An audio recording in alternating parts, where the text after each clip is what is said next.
গুরুজি, যতক্ষণ না আমার বাচ্চা হবে না, আমি কিন্তু আপনাকে ছাড়বো না। আমি তোমার কোল ভরিয়ে তবেই ছাড়বো বালিকা। তার জন্যে যতদিন সময় লাগুক না কেন। হুম, ইউ আর সো সুইট গুরুজি। আচ্ছা গুরুজি, একটা কথা বলবো? বলো বালিকা। আপনার কাছে তো এত পয়সা আছে, তাও আপনি এই সাধু বেশে কেন থাকেন? আমি ঠিক বুঝতে পারলাম না বালিকা।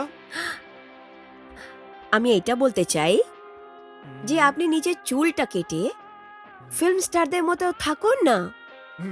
ফিল্ম স্টাররা তো নিজেরাই আমার থেকে আশীর্বাদ নিতে আসে বালিকা।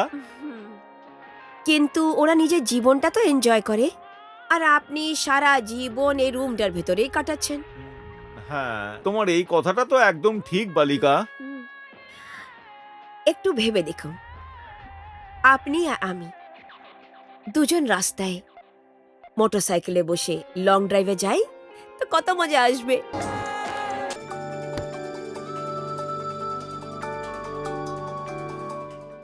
গুরুজি, সোহান সাহেব আপনার থেকে দেখা করার জন্য অনুমতি চাইছেন। হ্যাঁ হ্যাঁ, ওনাকে আসতে বলো।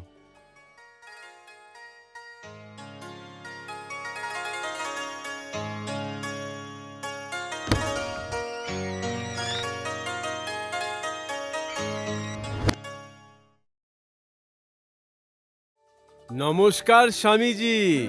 আসুন আসুন সোহন সিং জি। আপনি যখনই এখানে আসেন কোনো না কোনো ভালো খবর নিয়ে তবেই আসেন। সেই কারণেই আপনি এখানে এলে আমার খুব ভালো লাগে। সব আপনার আশীর্বাদ আছে স্বামীজি। তো এবার বলুন, আপনার এখানে আসার কারণটা কি? আজকের খবর শুনে আপনি নিশ্চয়ই খুশি হয়ে যাবেন। আমাদের 1 কোটি টাকা হেরোইন নিয়ে যেই জাহাজটা মুম্বাইতে গেছিল সেটা খুব ভালো করে পৌঁছে গেছে এবং মালটা গোডাউনেও চলে গেছে। সাবাস, এটা তো অত্যন্তই ভালো খবর। এছাড়া স্বামীজি, এই শহরে যেই যেই পানালার কাছে আমাদের মাল যায় ওদের কাছেও আমাদের মাল খুব ভালো করে পৌঁছে গেছে। সাবাস, তুমি কিন্তু নিজেকে খুব কাজের লোক বলে প্রমাণ করছো সোহন সিং। সব আপনার আশীর্বাদ আছে স্বামীজি।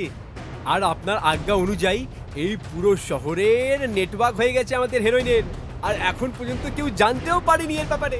আর হ্যাঁ, যেই পানালাকে আমরা মাল সাপ্লাই করেছি ওদের স্ট্রিক্টলি বলে দিয়েছি যে হুটপাট করে কাউকে মাল যেন না দিয়ে দেয়, যেন আমাদের পরবর্তীকালে কোনো খাতরা না হয়। আমি তোমার কার্যকলাপে অত্যন্ত খুশি।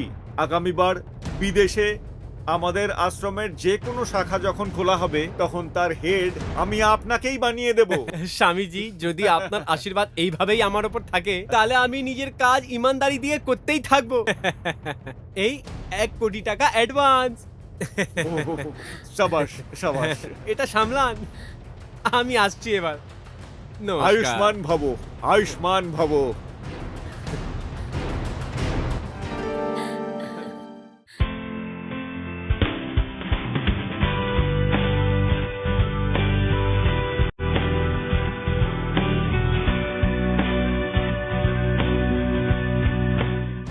नेताजी, हाय हाय नेताजी, हाय हाय नेताजी, हाय हाय नेताजी, हाय हाय नेताजी, हाय हाय नेताजी, हाय हाय नेताजी, हाय हाय नेताजी, हाय हाय नेताजी। হায় হায়। বাইরে কিছু লোকেরা এসছে, ওরা আপনার বিরুদ্ধে কথা তুলেছে, আপনার সঙ্গে দেখা করতে চাইছে। তুমি দেখতে পাচ্ছ না সাহেব খাবার খাচ্ছেন? नेताजी, কে আছে? नेताजी, ওদের নেতাকে ডাকো। नेताजी, नेताजी, नेताजी, नेताजी। মন্ত্রীজি প্রমিস করেছিল আমাদের বাচ্চাকে খোঁজার জন্য পুরো জান লড়িয়ে দেবেন, কিন্তু আজ পর্যন্ত মেয়েদের কোনো খবর নেই। দেখুন, এটা নিয়ে মন্ত্রীজি অনেক চিন্তিত আছেন। আপনার মনে আছে সেদিন উনি বলেছিলেন কি যতক্ষণ বাচ্চা না পাওয়া যায় ততক্ষণ উনি একটা খাবারও খাবেন না, আর তখন থেকে নিয়ে আজ পর্যন্ত উনি খাবারটা খাননি, দেখে নিন। শুধু ফল আর এইসব খেয়েই উনি কাটাচ্ছেন। আপনি জানেন কি ইনি কি কি করেননি? অনেক স্ট্রিক্ট স্টেপ নিয়েছেন, অনেক কটা পুলিশ আর কনস্টেবলকে সাহেব সাসপেন্ড করে দিয়েছেন। আপনি জানেন কি? নিউজ পেপার আর টিভিতেও আমরা বিজ্ঞাপন দিয়ে দিয়েছি বাচ্চারা অবশ্যই পাওয়া যাবে। আর যে বাচ্চাকে খুঁজে নিয়ে আসবে আমরা ওকে 1 লাখ টাকা ইনাম দেবো। সব এরিয়ার গুন্ডা এবং বদমাশ থেকে আমরা কথা বলে নিয়েছি, কিন্তু এইভাবেই তো কাজ শুরু হবে। এইভাবে চেঁচামেচি করলে বাচ্চা থোড়েই চলে আসবে। হ্যাঁ,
আয়ুষ্মান ভব।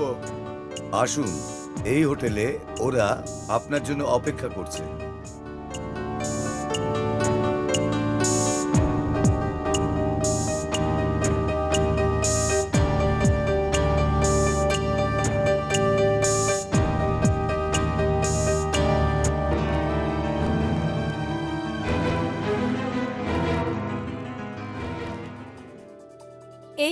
এইসব কি হচ্ছে স্বামীজি? আপনি কিছু বলছেন না কেন? এটা আমরা কোথায় এসেছি? বালিকা, আমাকে সাক্ষাৎ করার জন্য এখানে একজন ফরেন ডেলিগেট এসছে, যিনি এই হোটেলে উঠেছেন, আর আমরা তার সঙ্গেই সাক্ষাৎ করতে এসেছি। কিন্তু ইন্সপেক্টর বাবু তো আমাকে অন্য কিছুই বলেছেন। ইনি তো ভয়ই পাইয়ে দিয়েছিলেন। হ্যাঁ হ্যাঁ বালিকা, তোমার সাথে দেখা করার আগে ওনার সাথে আমার কথা হয়ে গেছিল, সেই জন্যই তো আমি চুপচাপ তোমার সাথে এখানে চলে এলাম। তাহলে আপনি আমাকে মিথ্যে কথা কেন বললেন? আমি এটা দেখতে চেয়েছিলাম তুমি স্বামীজিকে কতটা চাও।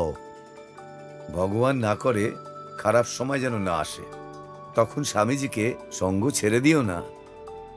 তুমি তো এটা নিশ্চয়ই শুনেছ, যখন জাহাজ ডুবতে যায় তখন সবাই নিজের প্রাণ বাঁচাতে যায়, কেউ কাউকে সাহায্য করে না। কিন্তু আমি স্বামীজির সাথে সারাক্ষণ থাকবো। আচ্ছা, তাহলে আপনি আমার পরীক্ষা নিচ্ছিলেন? হ্যাঁ, তাহলে কি জানতে পারলেন আপনি? আমি বুঝেছি আপনি স্বামীজির একনিষ্ঠ ভক্ত। খারাপ সময় পড়লে আপনি নিজে প্রাণ দিতে স্বামীজির জন্য পারেন। ওকে, নাও ইউ রিল্যাক্স। আমি ওই মানুষদের ডেকে আনছি যাদের সাথে আপনারা দেখা করতে এসেছেন। কতজন লোক আছে ডেলিগেশনে? বেশি নয়, 2 পুরুষ 1 মহিলা। আমাদের উপর মহল থেকে ফোন এসেছে ওনাদের সুরক্ষা এবং সুব্যবস্থার জন্য। এই জন্য আমি ওনাদের থানার বদলে এখানে নিয়ে এসেছি। কিন্তু ওনারা তো আশ্রমও হয়তো দেখতে চান। কথাবার্তার পর আমরা প্রোগ্রাম বানিয়ে নেব। Don't worry, you relax. আমি ওনাদের ডেকে আনছি।